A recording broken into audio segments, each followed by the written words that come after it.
Okay, we've all been there, right? The exam is just 3 days away, and you're staring at this absolute mountain of books. If that's you right now and you're feeling that panic set in, you are in exactly the right place. Today, we're going to break down a high-speed system that's literally designed for these impossible deadlines. It's all about turning that panic into a super-focused, actionable plan. So, before we dive in, let me ask you a question. What's your usual style? Are you on team slow but clear? You know, the person who understands every single detail but never actually finishes the syllabus? Or are you on team fast and forget? You blaze through all the material, but the next day, you can't remember a thing. Think about it, because this system we're about to unpack, it's a third path. It's a way to be both fast and clear. And that's the core promise right there. It sounds impossible, doesn't it? Maybe even a little bit wrong. That's why it's got this nickname, the illegal speed system. But look, it's not some kind of magic trick. It's a really smart, strategic approach to learning when you are under extreme, and I mean extreme pressure. So let's unpack how it actually works.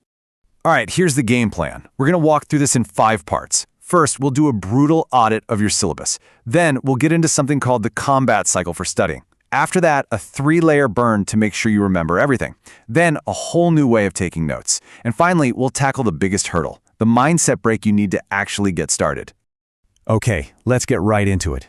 The first and, honestly, the most critical step is what we call the 80-20 brutal audit. You see, the single biggest mistake pretty much everyone makes is trying to study the entire syllabus. It feels productive, sure, but it's not. It's what we call fake productivity. Now check this out. This visualizes a famous principle, and it's actually backed up by MIT research.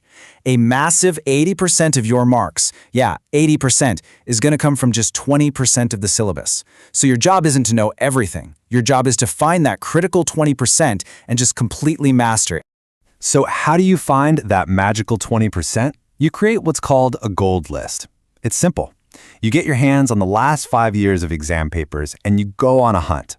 You're looking for the topics and questions that show up again and again and again. Those are your high-impact zones. Make a list of only those topics, and for the next 72 hours, that's where all your energy goes. Everything else? It gets ignored. Seriously. Okay, so you've got your gold list. You now know what you need to study. Now, we need to talk about how to study it.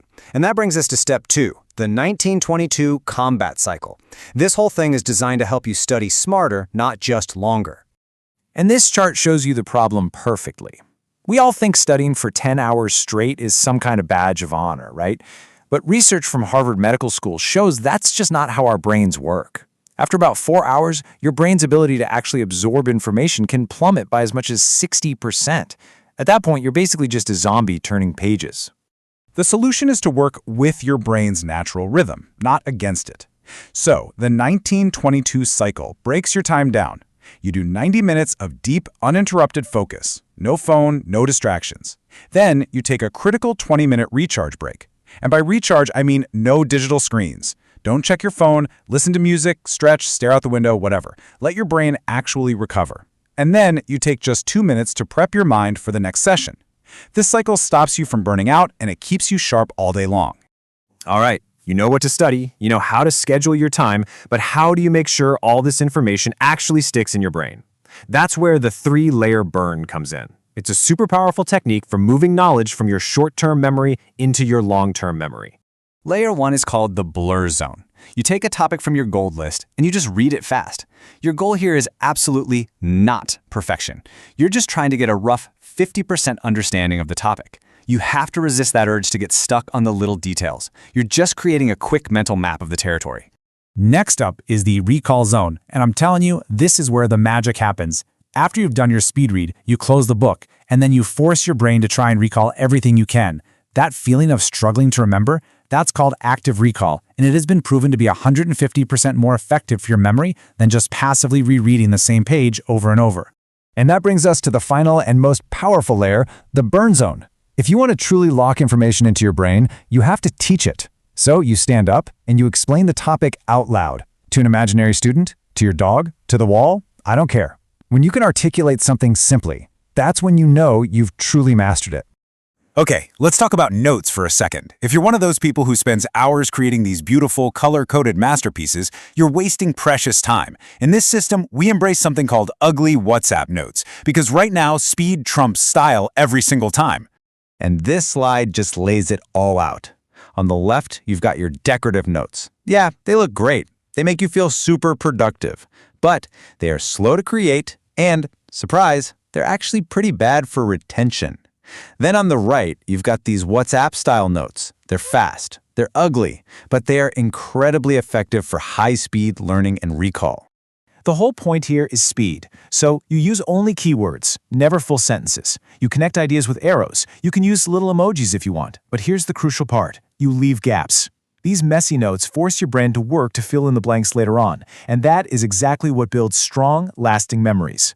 So we've covered all the tactics. We have the what, the how, the when. But this last section, this is arguably the most important one of all. It's about that mental block that stops so many of us from even starting in the first place. It's about closing something called the identity gap.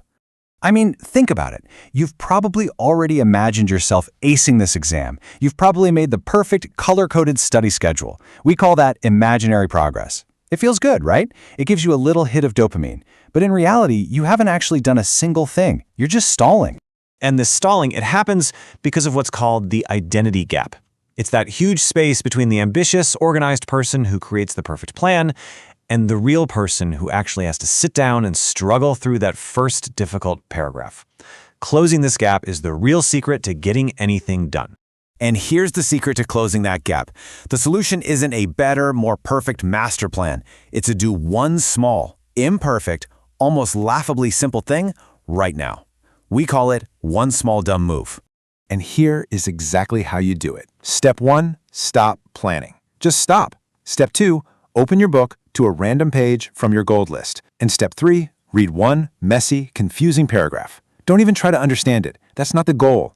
The only goal is to break the inertia, to give yourself proof that you've stopped pretending and you've actually started. And that's the whole system. See, the perfect plan is just a fantasy that keeps you stuck. It's action that actually creates your future. So I'm going to leave you with this final thought.